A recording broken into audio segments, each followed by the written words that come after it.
Hello again. Continuing with the update on the rat Fink, I've also, in sort of support of Doug and John, who are both doing big projects, I've got a bit of an update on the, plonk him out of the way for a minute, on the Ranchero I've been working on. And that's added quite a bit more body work as I've put side skirts down on it, along there, and extended the, I'll get this book out of the way. I wanted to show this picture actually as well. I'll get this book out of the way by doing that. I don't know whether you can see this car here. 1934 Ford Bonneville Special, raced to Indianapolis. As you can see, there's a driver and mechanic, and they went over the wall at Indy. Chet Miller and Jimmy Brock. I think it was Jimmy Brock at the same time. The quote is actually down at the bottom here. In 1933, Chet Miller and his mechanic. It doesn't say on that bit whether it's still the same mechanic or not. But I thought that's quite amazing. I wonder if there's old footage of that. Petersen's complete Ford book. Brilliant it is. Petersen's. That's a coincidence, Ryan. So yeah. Oh. Couple of if you can guess what these are, I'll surprise you. Or you'll surprise me. So I've just dropped the wheel out of there. On this I've continued with the body stripe and added these wheels into the front as part of the trim. I'm going to blend that all in as part of the trim. They're off of a 172nd aircraft, but I thought they'll go well with that sort of idea, and with the camper, hopefully get that done as well soon. But yeah, I've extended the sides down with black styrene sheet, but on the inside there's an inner, what we'd call an inner sill. I think you call it rocker panels, and there's some support braces there that I've held that in place with, but extended that down because I noticed with the bigger wheels the chassis was rather exposed and I wasn't having side pipes, so I thought I'll skirt it and put skirts on it. I'm not going to extend, I'm not 100% sure. I think I can get away with the back end not being dropped further, but I'm not 100% sure that I might not put a band around the back end as well, because that tank might be exposed. I'll have to still continue working on that. Blending in the all the curved plastic rod, what's it called, evergreen strip, into the front wheel there. But that's hours and hours and hours of work again. Got the fins all smoothed off nice as I wanted them. There's probably a few errors that will show up, but I'll get these bits done and then decide on that bit once it's sitting down again. I'm not sure. I thought it looked okay actually. If I grab that wheel again, plonk that back in the centre. As being, if I can hold that in place and get a tilted side on, I'll plonk that back in.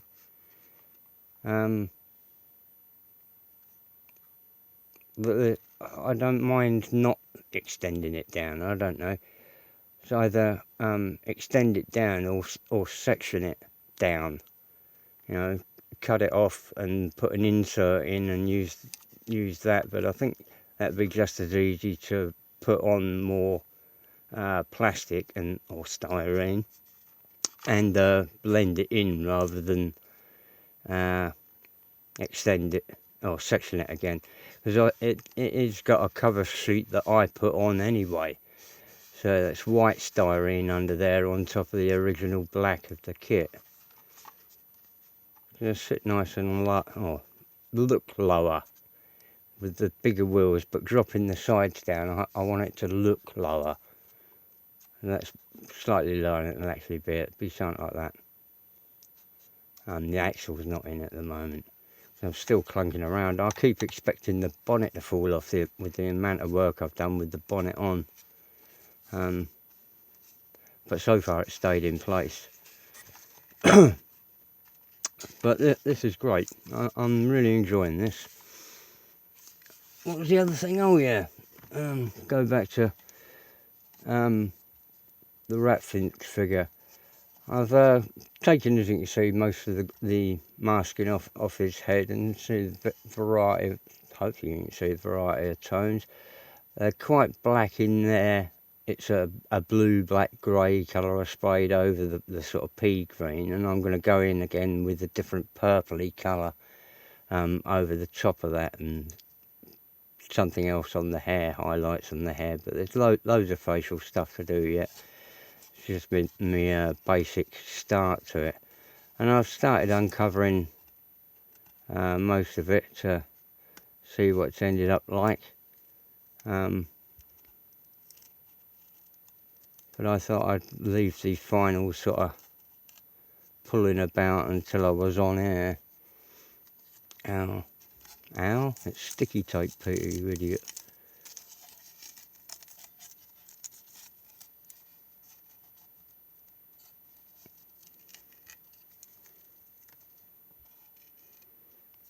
I thought the tape would come off relatively quickly and give the sort of idea of what I'm doing.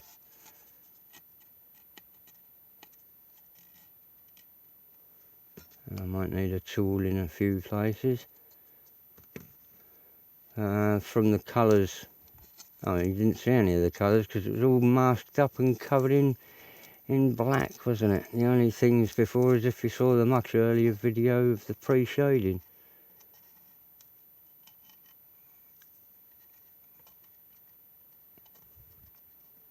The idea is, well, I hope rather obviously now, flamed. He's not Roland's rat, is he? That's in.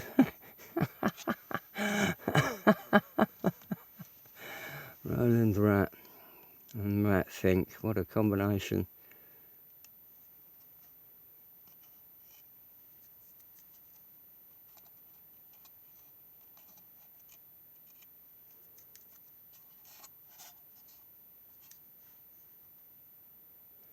I'll do the lettering differently. There's lots to be remasked up, you know, and at the moment even the teeth are masked up from a white base coat. Oh, whitish, actually, it wasn't white. I lightly sprayed the green over it that I was spraying, then masked it up. So there'll be a slight green tinge to a tooth. The paints I used were a craft acrylic. Same sort of thing as everyone's getting everywhere. And mixed with a dilute screen wash, diluted with distilled water. The masking tape is just cheap mask this time. Really, already in retrospect, I should have used the technique I was using with electrical tape. Had a much crisper line with that, instead of trimming down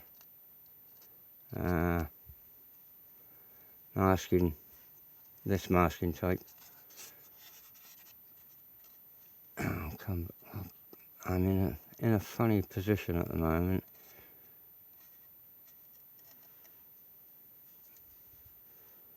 It's not looking too bad, really. I did want to still keep the cartoon feel about it. I need a scalpel to get under there. Giving you the idea of what I'm doing on him. Like I say, I'm going to pick out the lettering.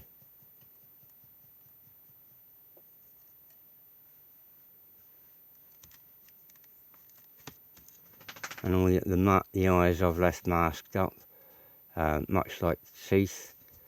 And I'll go in there with different colours of reds and purples or something. I'm not sure yet what colour eyes he might have.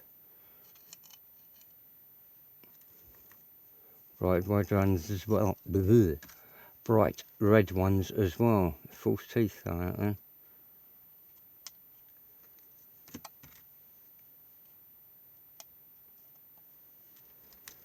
And you see, well, it's coming on alright actually. Don't look too bad. Get my hand out of the way.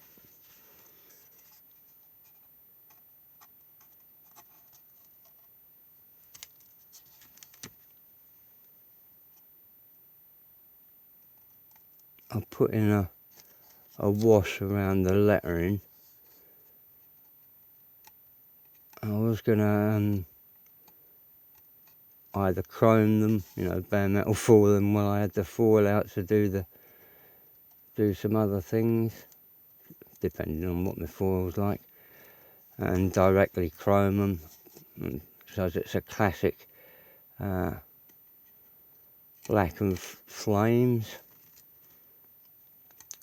and chrome.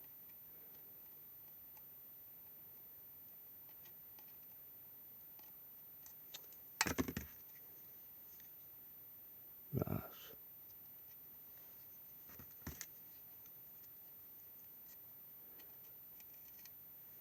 Even in the quietest moments.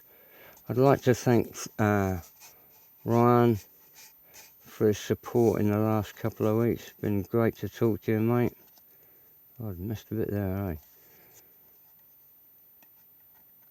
I was saying about Doug and John, that's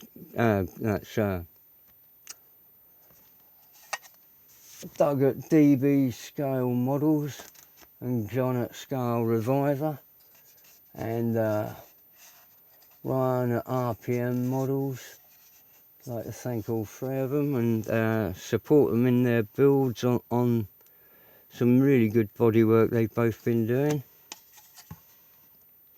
Also, I found this figure had a tendency to drop over, and so I've put some super glued a load of screws, old screws in the bottom there, and sanded it flat again so as it'd been more counterbalanced backwards. Like I say, I've still got all the eyes masked up. I did the same on this figure as well, but I didn't know until after I put it together he would topple really rather easily. So I ended up cutting a flap in the back and then camouflage, well, making a point of it rather than trying to hide it again. Dropped in a load of small nuts and some araldite, epoxy resin adhesive, and then put the panel back in again. Put a strap and made a couple of buttons under there. So I was do that, then lined out all his joins. That was fun, this figure.